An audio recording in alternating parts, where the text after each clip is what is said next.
Beautiful people, welcome back to the channel, or welcome if you're new. My name's Heather Salter-Purves. I'm a queer fantasy author. This is my hearthside where I talk about my reading, writing and life journeys. I have been hit with a massive case of writer's block in the last sort of 3 weeks. Writer's block in terms of I want to write so badly. I know what I should be writing.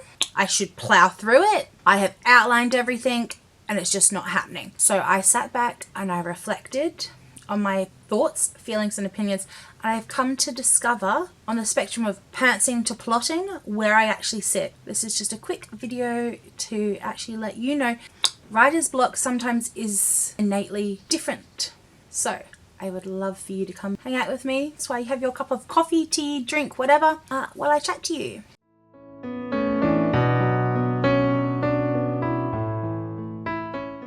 So, when I first sat down in 2019 to write my first ever book, which is Rippled Reflections, which has now become Cursed Cove, we'll get back to that in a bit, I pantsed the whole thing. I sat down in October of 2019 after being made redundant from Woolworths and went, fine, I'm going to write a book. Jumped into NaNoWriMo that year and came out with the first draft.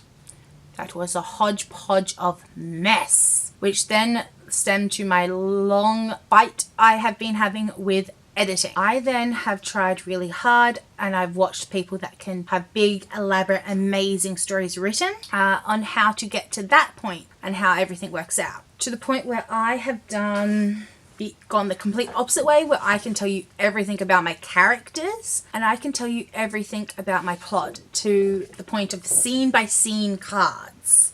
This is the rough scene by scene outline for Gargoyle, Project Gargoyle, which is the Sapphic Dark Academia shifter book I'm meant to be writing this month. But I look at it, I go to write it, and I'm just not inspired, don't want to do it. So I have come back to the realization I am a discovery writer, in so much as I will do this. I've worked through this book a few times. It's by Rebecca Laffer-Smith. I will leave it in the comments down below. This works on a very broad spectrum of the hero's journey, which is really good.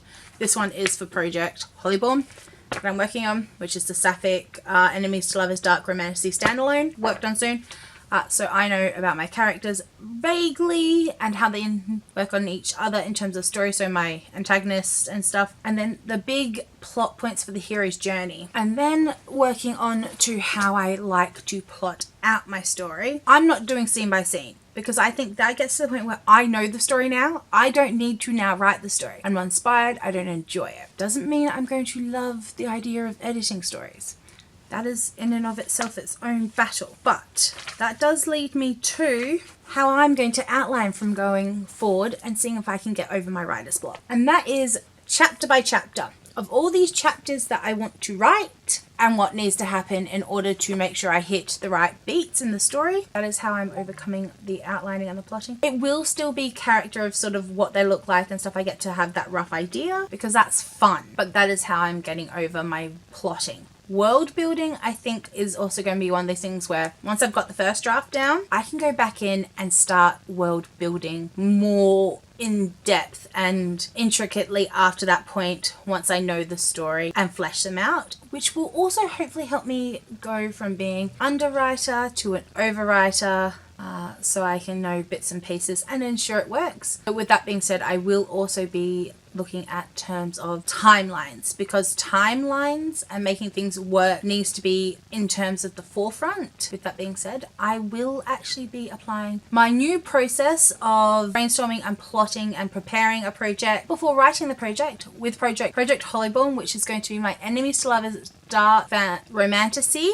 later this year. So if you would like to see how that goes along, hit that little subscribe button, give me a thumbs up. It really helps my channel, and I would love to know where you fit on the spectrum, or if you have gone timey-wimey, twist and turn to settle into how you approach your schedules, how you approach your projects. But that is how it works, and I think beautiful wife Leanne is coming. So until next time, let's use our voices to promote positive change in the world. Thank you and bye-bye!